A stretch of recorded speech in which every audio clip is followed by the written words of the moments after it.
Romans 15, Romains verse 15, 13. verset 13. Now, Que le Dieu de l'espérance vous remplisse de toute joie et de toute paix dans la foi, pour que vous abondiez en espérance par la puissance du Saint-Esprit. Amen. Ce soir, je vais poursuivre dans la logique de ce que j'ai commencé. Ce matin, j'ai abordé le sujet de l'immersion dans l'eau ou du baptême dans l'eau. Ce soir, je vais aborder l'immersion dans le Saint-Esprit. J'ai souligné que le mot baptisé que nous utilisons dans la Bible française n'est pas un mot français. Il s'agit d'une translittération d'un mot grec. Le sens du mot grec ne prête à aucune ambiguïté. Il signifie immerger. C'est pourquoi j'utilise le mot immersion. Ce matin, j'ai parlé de l'immersion dans l'eau. Ce soir, je parlerai de l'immersion dans le Saint-Esprit. Voyez-vous, il y a deux façons d'être immergé. Il y a la piscine, dans laquelle vous entrez dans l'eau, vous allez sous l'eau et vous ressortez de l'eau. C'est le baptême d'eau. Mais il y a aussi le baptême façon chute de Niagara. Je me souviens que quand je me tenais debout à regarder les chutes du Niagara, je me disais qu'il serait impossible de rester sous ces chutes une seconde sans être complètement trempé. Ça, c'est le baptême dans le Saint-Esprit. À chaque fois qu'il est évoqué, le texte indique, d'une façon ou d'une autre, que le Saint-Esprit est venu d'en haut. Donc, nous parlons maintenant de deux types d'immersion. L'immersion dans l'eau, vous entrez dedans, vous passez sous l'eau, vous en ressortez. L'immersion dans le Saint-Esprit, vous vous mettez en dessous et il vous recouvre d'en haut. Mais dans un cas comme dans l'autre, vous êtes complètement immergé. Pas juste un peu immergé ou même aspergé.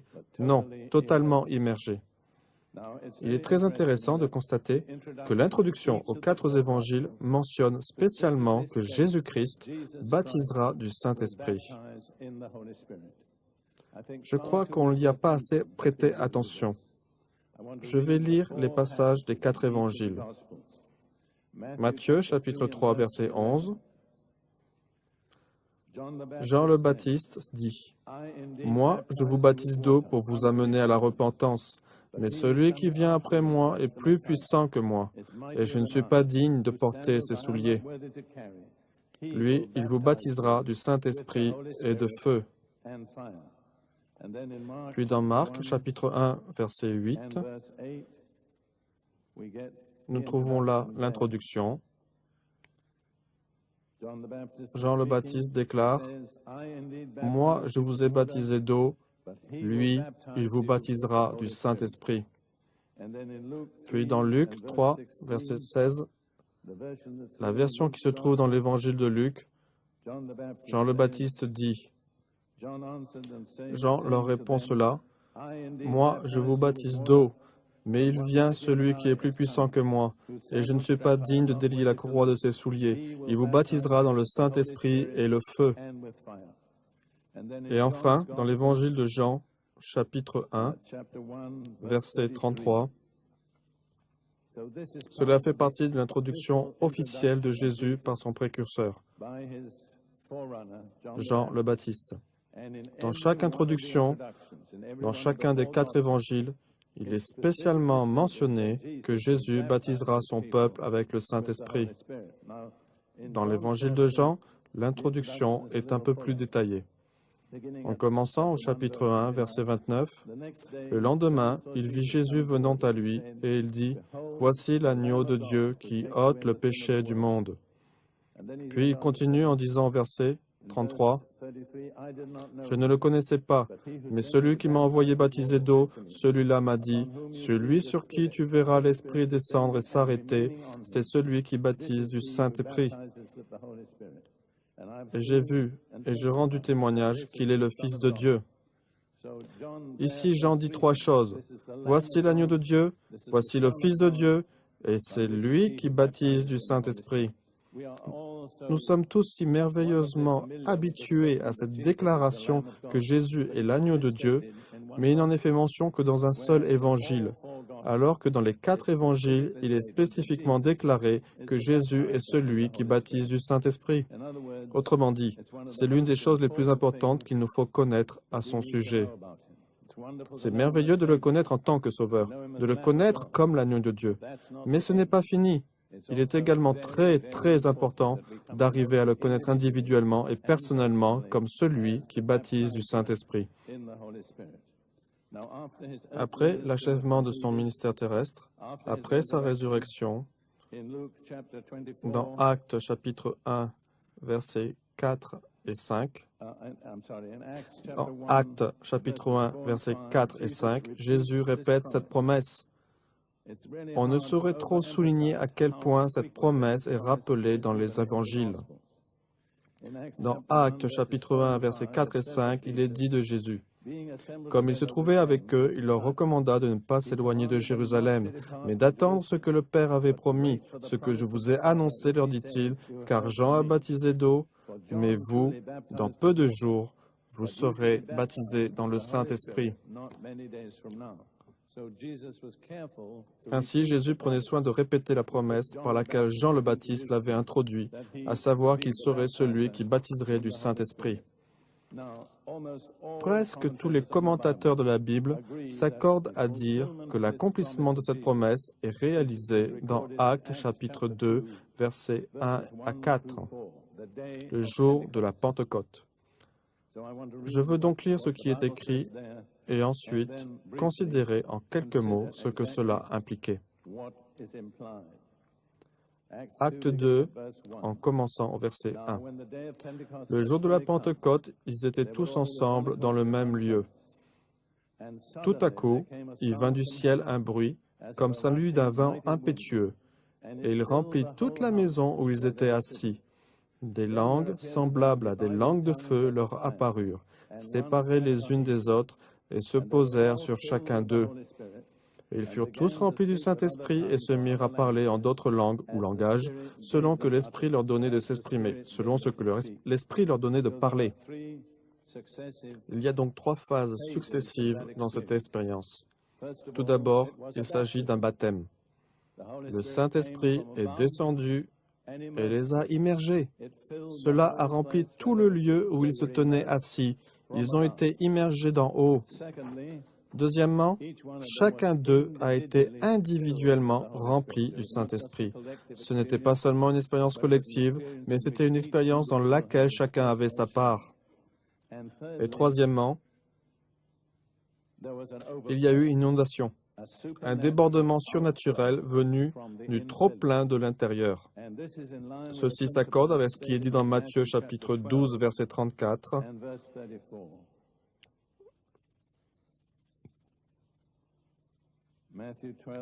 Matthieu 12, verset 34, juste la dernière partie du verset.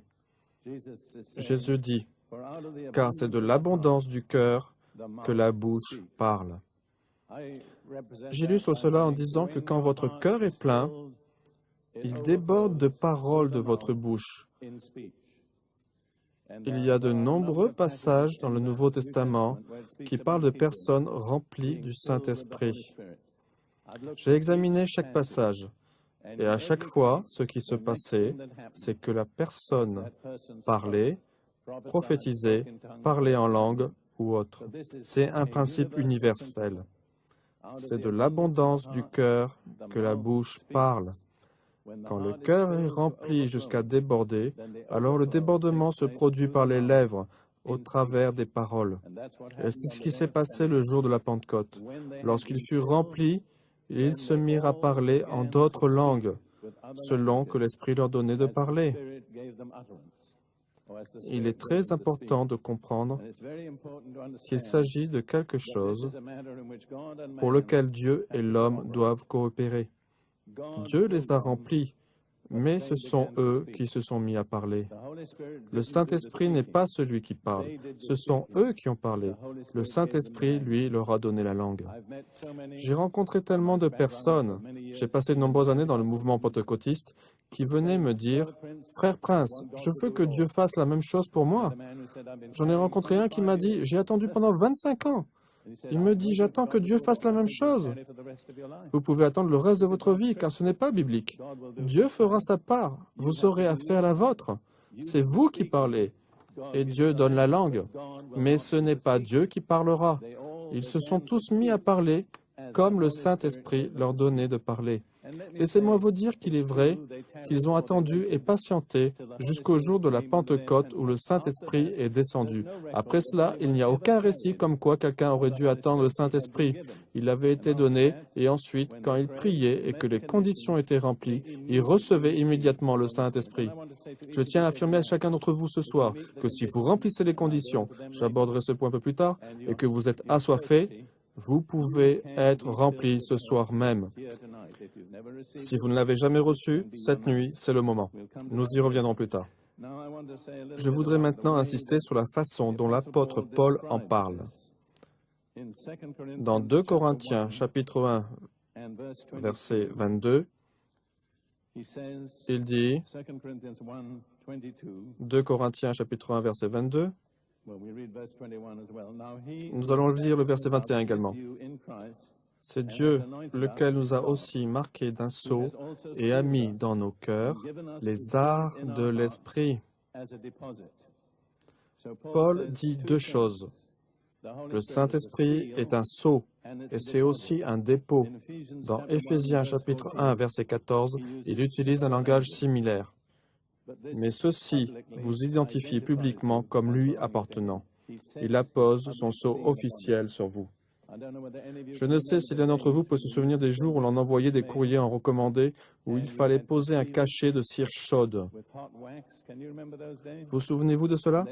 Et il fallait apposer une empreinte dessus avec de la cire chaude. C'est exactement ce que fait le Saint-Esprit. C'est un sceau, c'est de la cire chaude. Jésus pose son empreinte sur vous et il vous met à part.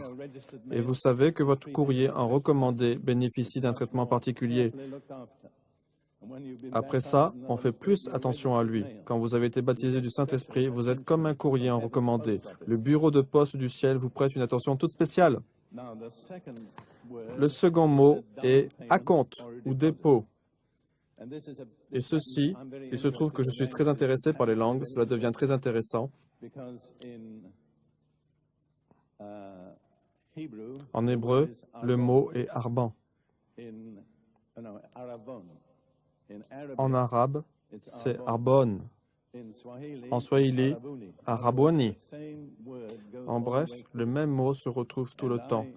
Je parlais l'arabe quand j'habitais Jérusalem, il y a de cela des années, avec ma première femme, et je me souviendrai toujours d'une scène survenue en 1947. Nous venions de déménager dans une nouvelle maison à Jérusalem, et nous avions besoin d'acheter des fournitures pour les rideaux. Nous sommes donc allés dans la vieille ville, et nous avons trouvé un homme qui vendait les fournitures pour les rideaux. Nous avons trouvé ce que nous cherchions, et ces chiffres ne sont pas exacts, c'est juste pour vous donner une petite idée. Nous avions besoin de 20 yards et le prix était de, disons, $5 le yard. Le prix global était de $100. Nous avons dit au vendeur, « Bon, écoutez, nous n'avons pas toute la somme sur nous, mais nous allons vous donner un cinquième de la somme, $20 comme à compte. » Savez-vous comment il appelait ça en arabe? Arbon. Nous avons dit, « Quand nous vous aurons donné l'argent, il faudra bien vous souvenir de deux choses. Cela nous appartient, vous devez le mettre à part pour nous. Vous ne pouvez pas le vendre à quelqu'un d'autre, car cela nous appartient. Deuxièmement, cet acompte est la garantie que nous allons revenir avec le reste de la somme pour prendre la marchandise. » Et c'est ce qu'est le baptême dans le Saint-Esprit. Jésus a donné un acompte pour vous et vous a mis à part pour lui. Après cela, vous ne pouvez être vendu à qui que ce soit. Deuxièmement, c'est sa garantie que je reviendrai vers toi. Je voudrais dire maintenant 4 choses à ce sujet. Tout d'abord, c'était le sceau que les apôtres eux-mêmes ont reçu dans leur propre expérience. Jésus avait dit, « Restez à Jérusalem jusqu'à ce que vous receviez ce que le Père a promis. » Ils ont donc attendu pendant 10 jours. Lorsque le Saint-Esprit est descendu et qu'ils se mirent à parler en langue, ils n'ont plus jamais attendu par la suite. Il s'agissait du sceau qu'ils avaient reçu dans leur propre expérience. Deuxièmement, c'était le sceau qu'ils acceptaient dans l'expérience des autres. Et nous allons considérer un cas remarquable dans un petit moment. Troisièmement, ils n'ont jamais demandé le don d'un autre sceau. Je le redis car c'est très important. Voyez-vous, j'ai tellement rencontré de personnes toutes ces années qui venaient me dire « Frère, comment puis-je savoir si j'ai été baptisé dans le Saint-Esprit ?» J'ai vécu telle et telle expérience. J'ai vraiment cherché et prié Dieu. Mais comment puis-je savoir? Ma réponse est que vous pouvez tout à fait savoir quand vous recevez le Saint-Esprit. Quand vous commencez à parler en langue, selon ce que le Saint-Esprit vous donne de le faire, vous l'avez reçu. J'irai même plus loin en disant que vous l'avez reçu, lui. Ce n'est pas une chose, c'est une personne que vous avez reçue. Je vais donc résumer ces trois choses à nouveau. C'était le sceau que les apôtres avaient reçu. C'était le sceau qu'ils acceptaient chez les autres. Et ils n'ont jamais réclamé un autre sceau. De plus, le Nouveau Testament ne nous propose pas d'autres sceaux. Il n'y a pas d'alternative dans le Nouveau Testament. Regardons ce que Jésus dit dans Luc, chapitre 24, versets 52 à 53. Après sa résurrection, au moment où il quittait ses disciples, il dit, Luc 24, versets 52 et 53, et il l'adorait. Désolé, c'est un autre point que je veux mettre en lumière. Beaucoup de gens ont dit, « Oh, j'étais tellement heureux, j'étais rempli de joie, je louais le Seigneur tout le temps. » Est-ce que ça n'était pas le sceau? Pas selon le Nouveau Testament. C'est merveilleux d'être rempli de joie, c'est merveilleux de louer Dieu, mais ça n'est pas le sceau du Nouveau Testament. Je vais vous dire comment je le sais, car après la résurrection de Jésus, il est dit, tout à la fin de l'évangile de Luc, pour eux, après l'avoir adoré, ils retournèrent à Jérusalem avec une grande joie, et ils étaient continuellement dans le temple, louant et bénissant Dieu. Amen. Ils avaient donc une grande joie, ils louaient et bénissaient Dieu continuellement, mais ils n'avaient pas reçu le sceau. Ils ne le reçurent que le jour de la Pentecôte. Jésus avait dit « Attendez » ou « Patientez » jusqu'à... Ils n'ont pas attendu davantage. Après la venue du Saint-Esprit et le don de leur parler en langue, ce fut la fin de l'attente. Je pense qu'il y a un cas particulier dans le livre des Actes qui démontre cela d'une façon très réaliste. J'aimerais que nous le lisions. C'est dans Actes chapitre 10, tout à la fin du chapitre. Vous connaissez l'histoire? Pierre avait été conduit de manière surnaturelle vers la famille de Corneille. Il ne voulait pas se rendre là-bas, car il ne lui semblait pas correct pour un juif d'entrer dans la maison d'un gentil, et encore moins de manger ensemble. Mais sous la pression divine, il s'y rendit et prit avec lui 6 autres croyants juifs. Il voulait avoir des témoins. Et pendant que Pierre leur parlait, les entretenants de Jésus, dans Actes 10, verset 44, il est dit, « Comme Pierre prononçait encore ces mots, le Saint-Esprit descendit sur tous ceux qui écoutaient la parole. » Il est intéressant de savoir jusqu'où il en est arrivé dans son sermon. Il dit au verset précédent, « Tous les prophètes rendent de lui le témoignage que quiconque croit en lui reçoit en son nom le pardon des péchés. » Et ces gens simples, de la maison de Corneille, le crurent et reçurent le pardon des péchés. Une fois reçu le pardon des péchés, le Saint-Esprit était prêt à descendre sur eux. Vous comprenez? Il est dit, comme Pierre prononçait encore ces mots, le Saint-Esprit descendit sur tous ceux qui écoutaient la parole. Tous les fidèles circoncis qui étaient venus avec Pierre furent étonnés de ce que le don du Saint-Esprit était aussi répandu sur les païens. Souvenez-vous qu'ils sont arrivés là, persuadés que l'Évangile ne pouvait être que pour les Juifs. Ils ne pensaient pas que les gentils pouvaient devenir chrétiens.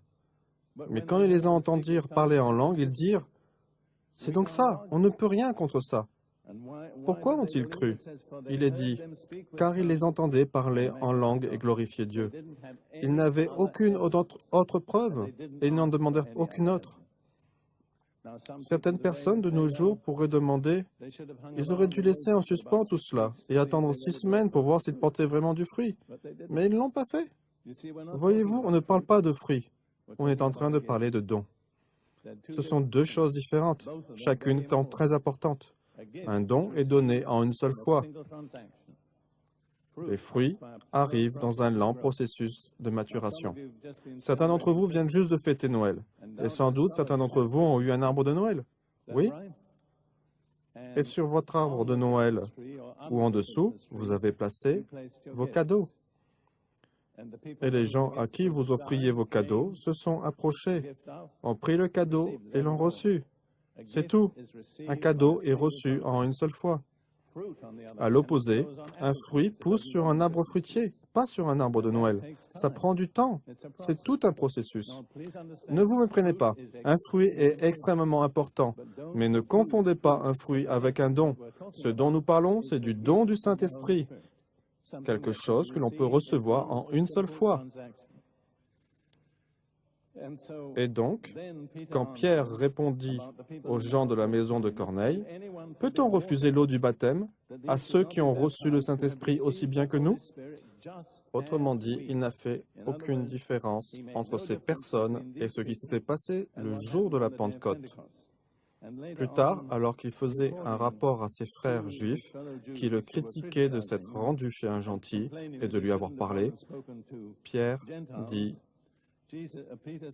dans Actes chapitre 11, verset 15, « Lorsque je me fus mis à parler, le Saint-Esprit descendit sur eux comme sur nous au commencement. » Il n'est pas fait mention dans la maison de Corneille d'un vent impétueux ou de langue de feu, mais ce qui a permis d'identifier cette expérience, c'est le fait de parler dans d'autres langues. C'est pourquoi j'affirme, et je pense que cela ne peut être contredit, qu'il s'agissait du sceau que les apôtres ont reçu. C'était le sceau qu'ils reconnaissaient chez les autres. Ils ne demandèrent jamais aucun autre signe, et aucun autre signe n'est proposé dans le Nouveau Testament. Cela dit, je sais cela probablement mieux que la plupart d'entre vous, que de parler en langue est parfois considéré comme, je ne sais pas, quelque chose d'étrange, de peu orthodoxe. Certains même disent démoniaque. Je me souviens d'une époque où un cher pasteur évangélique ne voulait pas rester sur le même trottoir que moi parce qu'il avait appris que je parlais en langue. Vous voyez un peu? Je lui pardonne, mais je ne partage pas du tout ses opinions. Vous savez, Dieu fait parfois démarrer une expérience par quelque chose qui ressemble à une pierre d'achoppement. Si vous n'êtes pas désireux de cela, vous serez mis de côté. Des personnes qui parlent une langue qu'elles ne connaissent pas et qui sont peut-être très excitées sont comme une offense pour certaines personnes. Je vous dirais que selon moi, nous autres, issus de nos arrière-plans anglo-américano-européens, nous avons une idée assez faussée de ce qu'est vraiment le christianisme. D'abord, nous pensons que c'est quelque chose pétri de dignité. Quand vous entrez dans l'Église, vous ne devez pas élever la voix. Vous restez debout ou assis et chantez des hymnes. Mais vous n'êtes généralement pas excité par quoi que ce soit. C'est le tableau dans lequel j'ai été élevé. J'allais à l'église 8 fois par semaine. C'est pourquoi je parle d'expérience. Mais ça n'est pas le tableau tiré de la Bible. Voyez-vous, nous souffrons beaucoup, pour plusieurs parmi nous, car nous ne sommes pas libres d'exprimer ce que Dieu est en train de faire en nous. Lisez comment les gens se comportaient dans la Bible. Ils pleuraient, ils criaient, ils gémissaient, ils tapaient dans leurs mains, ils dansaient, ils chantaient. Ils étaient tous excités. Ils étaient enthousiasmés. Celui qui procure l'excitation, c'est le Saint-Esprit. Vous rappelez-vous ce que Ruth et moi avons cité au tout début? Que le Dieu de l'espérance vous remplisse de toute joie et de toute paix dans la foi, pour que vous abondiez en espérance par la puissance du Saint-Esprit. Qu'est-ce qui nous remplit de joie? La puissance du Saint-Esprit. Combien d'entre vous aujourd'hui, ne répondez pas publiquement, combien d'entre vous abondent réellement en espérance? Combien d'entre vous sont passionnés à cause de Jésus? Combien d'entre vous sont comme des bulles pétillantes? Vous ne pouvez pas rester en place. C'est ainsi que nous devrions être. C'est comme ça que nous devrions être. Et toute cette rigidité, cette dignité n'a pas grand-chose à voir avec le Nouveau Testament. Je donnerai quelques exemples dans une minute. Poursuivons. Il y a deux façons dont le baptême dans le Saint-Esprit est donné dans le Nouveau Testament. L'un vient directement du ciel. Il tombe juste sur les personnes. C'est ce qui s'est passé le jour de la Pentecôte. C'est ce qui s'est passé dans la maison de Corneille. L'autre façon, c'est par l'imposition des mains. Ceci est décrit en 3 endroits. Dans Actes, chapitre 8, versets 14 à 19, Actes chapitre 8, versets 14 à 19, cela se passe à Samarie. Les apôtres étant à Jérusalem, ayant appris que la Samarie avait reçu la parole de Dieu, y envoyèrent Pierre et Jean. Ceux-ci, arrivés chez Samaritains, prièrent pour eux afin qu'ils reçussent le Saint-Esprit. Ces gens avaient entendu l'évangile prêché par Philippe. Ils avaient cru et avaient été baptisés. C'est clairement dit un peu plus tôt dans le chapitre. Ils étaient sauvés, mais n'avaient pas encore reçu le Saint-Esprit. Et les apôtres n'étaient pas satisfaits. Ils n'étaient pas là, tranquillement, à se réjouir de ce que ces gens avaient été merveilleusement sauvés. Ils voulaient plus. Il est dit au verset 16, « Car il, le Saint-Esprit, n'était encore descendu sur aucun d'eux. » Notez qu'il est parlé de sa descente sur eux. Ils avaient seulement été baptisés au nom du Seigneur Jésus. Ils leur imposèrent les mains et ils reçurent le Saint-Esprit. Ainsi, dans ce cas précis, le Saint-Esprit est descendu par l'imposition des mains d'autres croyants. Et dans le chapitre suivant, vous verrez comment, alors que Saul de Tarse, qui devint Paul, se trouvait dans la cité de Damascus, un disciple appelé Ananias lui fut envoyé, posa ses mains sur lui, pria pour qu'il soit guéri et qu'il reçoive le Saint-Esprit. Ainsi donc, Paul reçut le Saint-Esprit par l'imposition des mains d'Ananias. Et dans Acte 19, un passage que nous avons déjà lu dans une autre situation du même type, Paul, qui se trouvait à Éphèse, trouva certains disciples. Lorsqu'il leur demanda s'ils avaient reçu le Saint-Esprit quand ils avaient cru, ils n'avaient jamais entendu parler du Saint-Esprit. Il sut ainsi qu'ils n'étaient pas disciples de Jésus. Il découvrit qu'ils étaient disciples de Jean-Baptiste. Il leur dit donc que c'était adapté à cette époque-là, mais que maintenant il fallait être disciples de Jésus. Ils furent donc baptisés dans l'eau, et il est dit, « Et quand Paul leur imposa les mains, le Saint-Esprit descendit sur eux, ils parlèrent en langue et prophétisèrent. » À cette époque, l'ambition suprême de tous les Africains était d'avoir accès à l'éducation. J'étais ainsi celui qui leur fournissait ce à quoi ils aspiraient intensément. Ils se rendaient au cours comme des étudiants et ils étaient très coopératifs, très obéissants, car ils voulaient être éduqués. Tout ce que nous, missionnaires, nous leur disions, ils le faisaient. Je me souviens d'un jour où je convoquais tous les étudiants. Et je leur dis, je tiens à vous dire quelque chose. Je tiens à vous remercier. Vous êtes très obéissants, vous êtes très coopératifs. Tout ce que nous voulons que vous fassiez, vous le faites, car vous tenez à recevoir une éducation. Mais j'ajoutais, dans l'esprit de la plupart d'entre vous, il reste une question à laquelle aucun n'a encore répondu. Là, j'attirais leur attention. Je dis, je ne peux vous révéler la réponse à la question. Alors là, ils devinrent vraiment attentifs. Je leur dis, la question est la suivante. Est-ce que la Bible est un livre pour les Africains que l'on peut croire ou est-elle un livre de blanc qui ne fonctionne pas pour les Africains? C'était exactement ce que leur disaient leurs anciens. Alors je leur dis, écoutez bien, vous ne connaîtrez jamais la réponse à cette question à moins d'expérimenter la puissance surnaturelle de Dieu dans votre propre vie. Quand cela vous arrive, alors vous savez qu'elle ne vient pas d'Amérique, elle ne vient pas d'Angleterre, elle vient du ciel. Je les laissais avec cela. Mais je continuais à leur présenter la parole de Dieu, mais surtout, je priais. Quelques mois plus tard, il y eut une effusion souveraine, surnaturelle sur ces étudiants. Chaque étudiant de ce collège fut baptisé dans le Saint-Esprit. Jusqu'ici, il fallait les pousser à prier. D'abord parce que la première personne qui l'a proclamé était Jésus. Deuxièmement, il fut confirmé par les personnes qui furent des témoins oculaires de Jésus. Mais la troisième raison est que le Saint-Esprit donne des témoignages surnaturels à ce message par des signes, des prodiges et des dons du Saint-Esprit. Le monde incroyant est en droit d'attendre de l'Église qu'elle fasse cela. Nous vivons en dessous du niveau de la volonté de Dieu pour nous. Et si nous nous contentons d'une présentation intellectuelle et de la citation de quelques versets, quelques personnes seront sauvées, c'est très bien, mais ce n'est pas ce que Dieu veut faire de mieux. Maintenant, je voudrais vous donner une raison supplémentaire du don du Saint-Esprit, du baptême.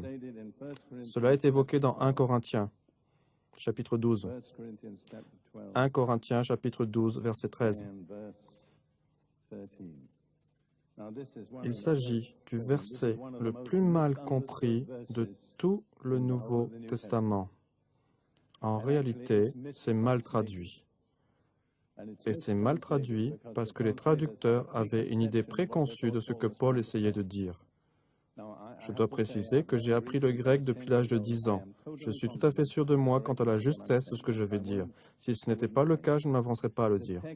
Le texte que j'ai, et la plupart des autres traductions ont la même chose, 1 Corinthiens chapitre 12, verset 13, « Nous avons tous, en effet, été baptisés par un seul esprit pour former un seul corps, soit juif, soit grec, soit esclave, soit libre, et nous avons tous été abreuvés d'un seul esprit. » Ici, le mot erroné est « par », car en grec, il est dit « dans un seul esprit ».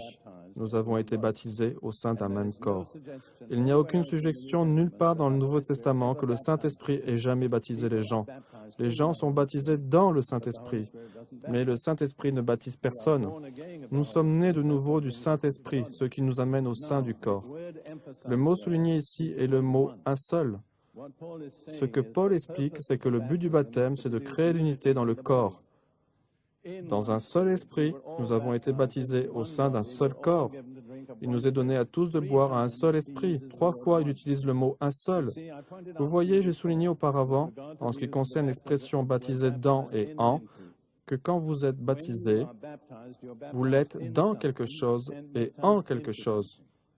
Mais dans les 2 autres types de baptême, le baptême de Jean-Baptiste et le baptême chrétien, en réalité, les gens se trouvaient déjà dans ce en quoi ils se faisaient baptiser. Par exemple, le baptême de Jean était un baptême de repentance, mais il ne baptisait pas les gens qui ne s'étaient pas déjà repentis. C'est pourquoi le baptême de Jean ne produisait pas la repentance. C'était le signe que les personnes s'étaient repenties. Et le baptême chrétien, le baptême d'eau, nous sommes baptisés en Christ. Mais quand nous sommes baptisés, nous sommes déjà en Christ. Sinon, nous n'avons aucun droit à nous faire baptiser. Donc, nous faire baptiser dans l'eau ne nous place pas en Christ. Cela scelle le fait que nous sommes déjà en Christ. C'est la même chose avec le Saint-Esprit. Dans un seul esprit, nous avons tous été baptisés en un seul corps. Non pas que nous n'étions pas dans le corps, mais c'est le sceau apposé sur le fait que nous y sommes. Donc, quel que soit ce dont on parle, il y a le baptême dans et le baptême en. Dans, c'est le moyen. Pour le baptême de Jean, c'est l'eau. Pour le baptême chrétien, c'est l'eau. Pour le Saint-Esprit, c'était le Saint-Esprit. Ce en quoi nous sommes baptisés et ce en quoi nous sommes déjà, mais cela nous signale comme étant déjà dedans, dans la repentance, dans Jésus-Christ, dans un seul corps. Mais ce qu'il nous faut garder à l'esprit, et c'est une des tragédies de l'histoire de l'Église contemporaine, c'est que le baptême dans le Saint-Esprit est destiné à produire l'unité dans le corps. Malheureusement, nous avons été tellement charnels qu'au lieu d'accepter l'unité, nous nous en sommes souvent servis pour produire la division. Et à cause de cela, nous devons tous nous repentir. Donc, souvenez-vous bien que le baptême dans le Saint-Esprit est là pour vous faire connaître que vous faites partie d'un seul corps et que tout autre véritable croyant, peu importe la dénomination, la race ou la culture, est membre de ce même corps. Il y a un seul Saint-Esprit, il y a un seul corps. C'était le but de Dieu. Mais comme bien d'autres choses encore, nous avons abîmé la finalité de Dieu. Par exemple, la célébration de la communion avait un même but, souligner l'unité du corps. Qu'est-ce que cela a donné? À cause de notre chair. Cela nous a divisés. Mais ce n'est pas la faute de Dieu, c'est notre faute. Chacun de nous doit porter sa part de responsabilité. Les non-pentecôtistes pour leur esprit si critique, les pentecôtistes pour leur arrogance. Vous savez, j'ai été longtemps pentecôtiste et notre slogan c'était « Nous avons tout reçu ». Quand je regardais certains d'entre eux, je pensais « Quoi que vous ayez reçu, ce n'est pas grand-chose ». Je me souviens m'être rendu dans une église pentecôtiste danoise. Et il y avait là cette chère vieille veuve. Elle était pauvre, elle était malade. Elle dit en danois, « Nous avons tout reçu ». Je l'ai regardé, j'ai pensé, « Si tout est là, ça ne fait pas beaucoup ». Mais voyez-vous, cette attitude a offensé bien des gens. Nous avons eu cette attitude. Les pentecôtistes ont tout reçu. Nous avons eu le plein évangile. Nous n'avons pas plus que ce que nous avons. Nous pouvons avoir le baptême et le parler en langue et être encore très loin des standards de Dieu. Ce n'est pas la garantie que vous êtes absolument parfait. Ce n'est pas le sceau de la perfection, c'est l'aide pour arriver à la perfection. Vous savez, beaucoup de pentecôtistes ont encore cette attitude. Je connais ça si bien. Vous êtes sauvés, nés de nouveau, baptisés d'eau, vous parlez en langue et vous croyez arriver. Non, non, non. Vous venez juste de partir.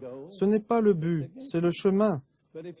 Mais si vous considérez le chemin comme le but, vous n'avancerez pas plus loin.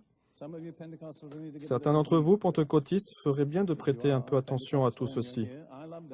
Si vous êtes pentecôtiste et que vous êtes ici, j'aime les pentecôtistes, je leur dois mon salut. Pendant un bon nombre d'années, je pensais qu'ils avaient raison sur tout. Puis j'ai découvert qu'eux aussi avaient leurs faiblesses. Mais gardez cela en mémoire. Le baptême dans le Saint-Esprit est là pour produire l'unité. Il y a un point que nous devons aborder, celui des manifestations physiques. Mon opinion, c'est que beaucoup de chrétiens vivent ce que j'appelle une vie en boîte. Ils ne sont pas libres d'exprimer ce que Dieu a mis en eux, parce que nous sommes liés à ces règles de dignité. Vous parlez avec une voix posée, vous ne vous excitez pas trop, vous vous asseyez bien droit sur votre chaise, vous vous levez, vous vous tenez debout, vous vous asseyez, vous vous agenouillez, vous sortez de l'église. J'ai été là-dedans pendant des années, alors ne me dites pas que ça n'est pas vrai. Cela n'a pas grand-chose à voir avec le christianisme du Nouveau Testament. Cela a très peu à voir avec l'expérience des gens de la Bible. Ils étaient excités. Lisez les psaumes de David. Il hurlait, il criait, il mouillait son lit de ses larmes. C'était un homme très émotif. Même Jésus gémissait, pleurait, exprimait ses émotions. Personne ne connaît mieux cet arrière-plan que moi. J'ai été élevé au cœur même de la vieille tradition scolaire britannique. J'ai été élevé à Eton et Grandbridge, si cela vous dit quelque chose. J'étais un bastion de l'Empire. Mais une nuit, Dieu m'a baptisé dans le Saint-Esprit.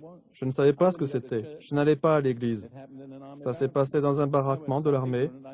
J'étais tellement ignorant que je ne savais pas que vous deviez aller à l'église pour être sauvé ou pour être baptisé dans le Saint-Esprit. J'ai reçu les deux choses dans un baraquement de l'armée au milieu de la nuit.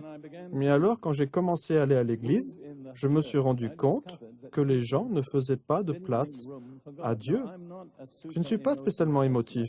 Je pense que la plupart de ceux d'entre vous qui me connaissent un peu, mais le problème est que nous réprimons nos émotions. Nous n'avons pas laissé s'exprimer ce que Dieu a fait en nous. Je parlerai samedi soir de l'adoration. Si vous y assistez, sachez que je m'attendrai un peu là-dessus. Mais l'adoration, ce n'est pas seulement des mots. L'adoration, c'est une attitude du corps. C'est se courber, c'est tomber par terre, c'est taper dans les mains. C'est l'image biblique de l'adoration. Nous sommes bien loin des standards de la Bible. Et l'une des raisons principales pour nous, anglo-américains, et quelle que soit notre nationalité d'ailleurs, est que nous n'avons pas exprimé ce que le Saint-Esprit a mis en nous. Nous avons éteint l'esprit. Nous avons éliminé l'esprit. Nous avons essayé d'être dignes. Nous avons eu peur d'être trop émotifs ou trop excités. Je ne suis pas une personne super émotive. Mais je crois dans le fait de se soumettre au Saint-Esprit. Je crois dans le fait d'exprimer ce que le Saint-Esprit a mis en moi. Laissez-moi juste vous donner une courte liste de personnes que nous devrions suivre. Je tiens à vous préciser que crier, ça ne veut pas dire chanter fort. Je n'ai pas abordé ce sujet ce soir, peut-être plutôt samedi soir. Mais crier, ça veut dire crier. Certains d'entre vous, j'en suis sûr, assistent à des matchs de football. Ne levez pas votre main, cela pourrait vous mettre mal à l'aise, mais vous y allez. Et quand votre camp marque un but, que faites-vous? Vous vous dressez d'un bond et vous criez, parce que vous êtes passionné. Si vous êtes passionné par le football, pourquoi ne pas être passionné par le Seigneur Jésus et le Saint-Esprit? Ensuite, il y a Josué. Il a rencontré le commandant de l'armée du Seigneur en dehors de Jéricho, et il tomba sur sa face. En fait, j'ai presque envie de dire que tous les grands hommes sont tombés sur leur face devant Dieu au moins une fois dans leur vie. Et alors Dieu lui a dit, « Ôte tes souliers de tes pieds, car le lieu sur lequel tu te tiens est saint. » Vous êtes-vous déjà trouvé sur une terre où il fallait ôter vos chaussures? Cela nous est déjà arrivé. Dieu a visité une conférence à laquelle nous participions à Jérusalem il y a 2 ans, et sans que personne ne reçût une quelconque instruction en ce sens, tout le monde a enlevé calmement ses chaussures, car chacun savait qu'il se trouvait dans un lieu saint. Les prêtres, quand le feu, la présence et la gloire de Dieu entraient dans le temple, tombaient face contre terre, est-il dit. Ils ne pouvaient tenir debout. J'aime lire le prophète Jérémie, car après tout, c'est un prophète respectable. Il écrivit une bonne partie de la Bible, presque plus que n'importe qui d'autre. Jérémie, chapitre 23, verset 9, dit ceci. Mon cœur est brisé au-dedans de moi à cause des prophètes, des faux prophètes. Tous mes os tremblent. Je suis comme un homme ivre, mais non de vin, à cause de l'Éternel et à cause de ses paroles saintes. C'est ainsi qu'a réagi Jérémie face à la sainteté du Seigneur. Il dit, tous mes os tremblent. Vos os ne peuvent pas trembler sans que tout le corps tremble, c'est impossible. Il ajoute, je suis comme un homme ivre à cause de la sainteté du Seigneur. N'avez-vous jamais senti la sainteté du Seigneur, de telle sorte que cela a un impact sur votre corps physique? Vous voyez, nous vivons vraiment, pour la plupart d'entre nous, avec des rations bien modestes. Et les apôtres, le jour de la Pentecôte, le Saint-Esprit vint, et ils se tinrent tous très dignement. Non, au contraire, ils se sont comportés d'une façon étrange, qui manquait tout à fait de dignité. Ils parlaient tous ensemble dans des langues qu'ils n'avaient pas entendues, et savez-vous ce que les incroyants ont dit? Ils sont saouls. N'ont-ils jamais dit cela de vous quand vous sortez de l'église?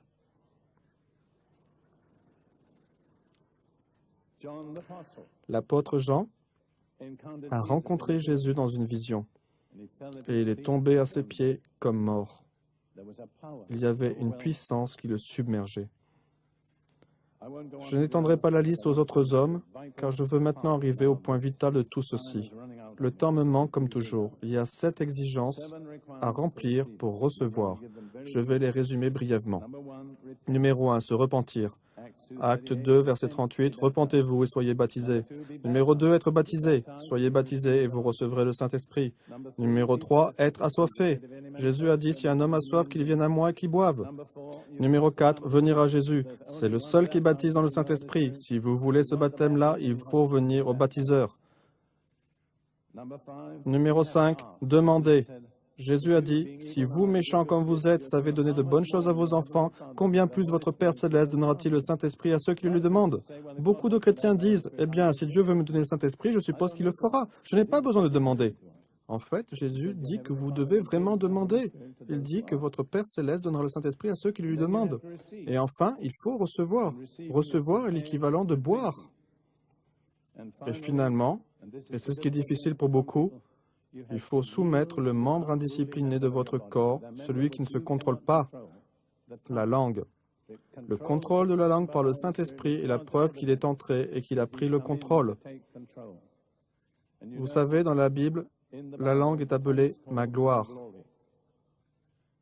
Ça n'apparaît pas dans toutes les traductions, mais dans le psaume 16, le psalmiste dit « Je louerai Dieu avec ma gloire ».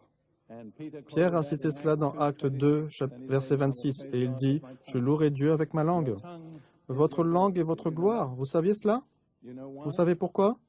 Vous savez pourquoi il vous a été donné une langue? Pour un but suprême, glorifier Dieu. Toute utilisation de la langue pour ne pas glorifier Dieu est un mauvais usage. Mais quand le Saint-Esprit vient et prend le contrôle de votre langue, tout ce que vous dites ou faites glorifie Dieu. Ce sera la première fois que vous utiliserez votre langue pour le but fixé par Dieu quand il vous en a donné une. Bien, nous en arrivons à la fin de ma petite explication, mais certains d'entre vous, ici, sans aucun doute, ont soif. Ou du moins, j'espère qu'il y en a. S'il n'y en a pas, c'est dommage. Je veux vous dire très simplement comment faire pour recevoir cette expérience ce soir. Je vais lire les paroles de Jésus dans Jean 7.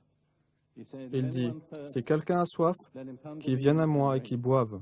Celui qui croit en moi, des fleuves d'eau vive couleront de son sein, comme dit l'Écriture. » Il dit cela de l'Esprit que devaient recevoir ceux qui croiraient en lui. car le Saint-Esprit n'avait pas encore été donné, parce que Jésus n'avait pas encore été glorifié. Il ne pouvait pas être donné avant que Jésus soit glorifié. Mais une fois assis à la droite du Père, il a déversé le Saint-Esprit. Voici donc les simples conditions. Il y en a certaines que vous devriez remplir déjà, mais que vous ne remplissez pas. Vous n'avez peut-être pas été baptisé. Vous ne l'avez peut-être pas demandé.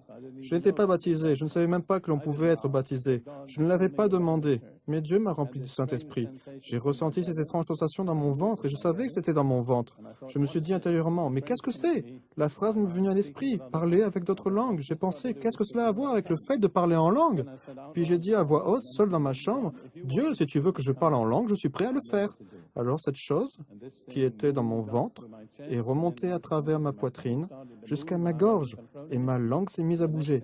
Je ne la contrôlais plus, et ce que je découvrais par la suite, c'est que je parlais une langue comme le chinois. Je n'avais pas demandé, et je n'avais pas été baptisé. Plus tard, croyez-moi, j'ai été baptisé d'eau. Mais il y a certaines conditions fondamentales. Si quelqu'un a soif, qu'il vienne à moi et qu'il boive. Et alors, de son ventre sortiront des rivières. Une transformation merveilleuse. Vous venez en tant que personne assoiffée et vous devenez un canal de rivière. Qu'est-ce qui fait cela? Le baptême dans le Saint-Esprit. Que devez-vous faire? C'est très simple. Vous devez venir à Jésus. Il n'y a qu'un seul baptiseur.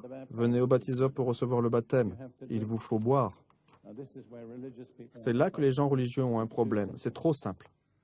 Personne n'a jamais pu boire avec sa bouche fermée. Personne n'a jamais reçu le baptême dans le Saint-Esprit avec sa bouche fermée. Vous buvez en ouvrant la bouche et en avalant quelque chose. Vous n'avalez pas de l'eau, vous avalez la puissance surnaturelle de Dieu. Je ne crois pas avoir jamais vu quelqu'un faire ça et ne rien recevoir. Je n'en ai pas le souvenir.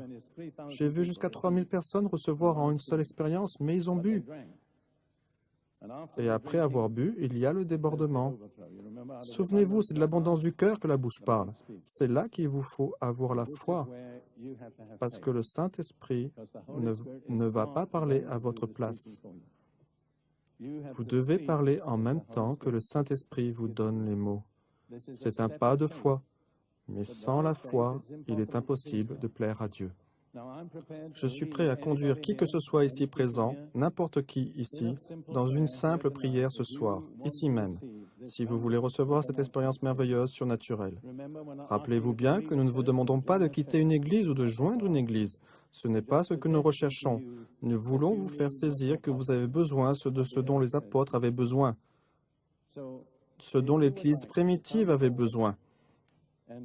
Donc, si vous voulez vous avancer et me laisser vous conduire dans la prière, je le ferai, sans plus attendre si vous dites « Frère Prince, j'ai vraiment soif ici, ce soir, et j'aimerais connaître cette expérience. » Levez-vous juste là où vous êtes et avancez sur le devant, et je vous conduirai dans la prière.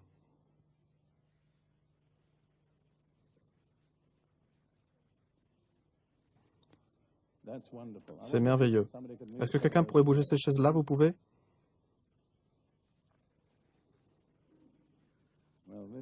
C'est vraiment merveilleux. Avancez-vous bien, car il y a beaucoup de personnes qui arrivent derrière vous. C'est merveilleux, non?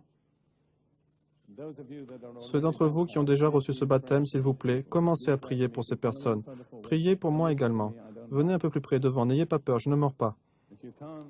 Si vous ne pouvez pas avancer, juste, je n'imaginais pas que nous ayons autant de gens assoiffés, c'est merveilleux. Ceci peut faire une vraie différence pour la Nouvelle-Zélande.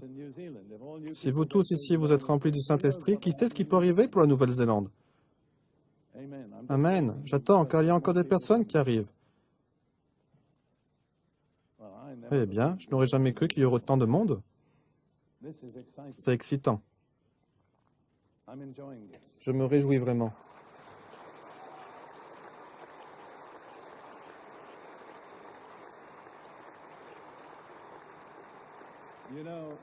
Vous savez, les presbytériens sont considérés comme des gens très durs.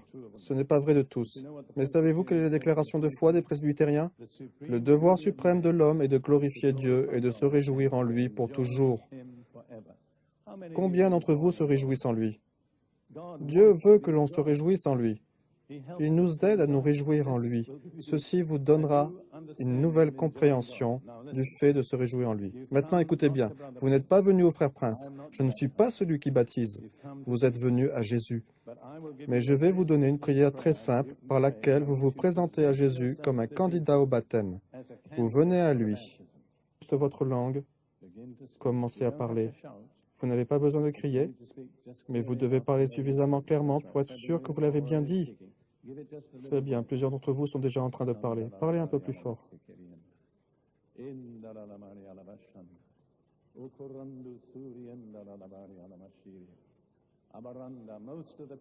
La plupart de ceux qui sont autour de moi, je crois, sont déjà en train de parler. L'homme qui voulait poser une question est en train de parler abondamment. Prenez le temps de profiter du Seigneur. Oubliez vos problèmes. Oubliez vos questions. Et laissez-vous juste aller. Lâchez-vous dans le Seigneur au travers de cette expérience. Merci Seigneur Jésus. Merci Seigneur Jésus. Merci Seigneur Jésus. C'est bien. Si vous vous sentez excité, nous comprendrons. Merci Seigneur. Merci Jésus. Maintenant, vous communiquez directement avec le Seigneur. Votre Saint-Esprit est en train de prier directement le Seigneur. Il n'a plus besoin de passer par le goulot de votre petit esprit étroit. Votre esprit est libre de communiquer avec Dieu. Merci Seigneur. Merci Jésus. Merci. C'est très bien. Relâchez-vous. Merci Seigneur Jésus.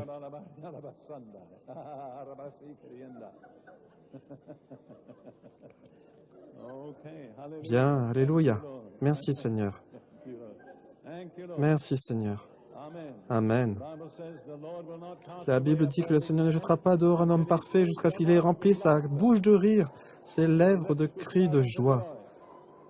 Tout va bien, ma sœur. J'ai eu aussi cette expérience. C'est merveilleux. Amen.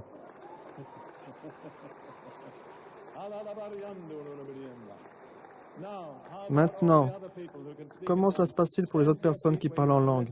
Mettez-vous debout là où vous êtes et adorons tous ensemble le Seigneur dans d'autres langues. Pas en français, juste d'autres langues. Remplissons cet endroit avec la gloire de Dieu.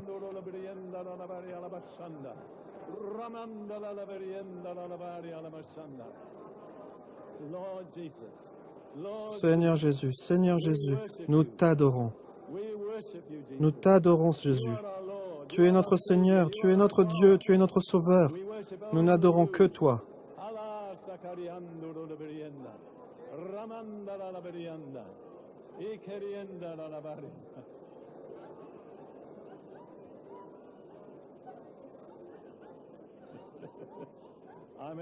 Je suis envieux.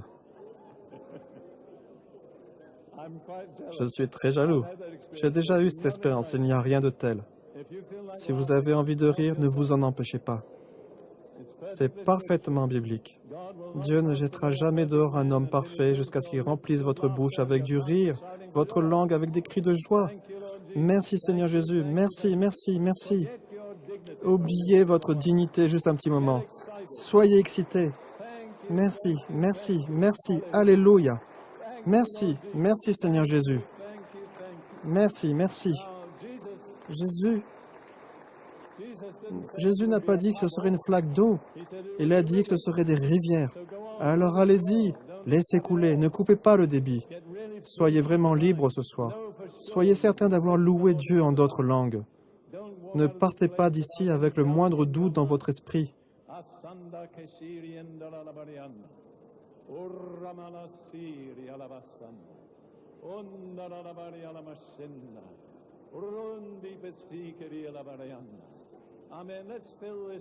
Remplissez ce lieu avec les louanges de Dieu ce soir. Élevons nos voix et donnons-lui des louanges et des actions de grâce. Bonjour, j'espère vraiment que ce message de Derek Prince a été une bénédiction pour vous. Quand vous allez sur notre site web et vous voyez l'adresse de notre site web ci-dessous, vous allez trouver encore plus d'une centaine d'articles de Derek Prince que vous pouvez télécharger gratuitement et aussi d'autres messages audio et vidéo de Derek Prince. Vous pouvez aussi vous inscrire gratuitement sur la méditation que vous pouvez recevoir gratuitement tous les jours également sur notre site web. Que Dieu vous bénisse et j'espère à bientôt.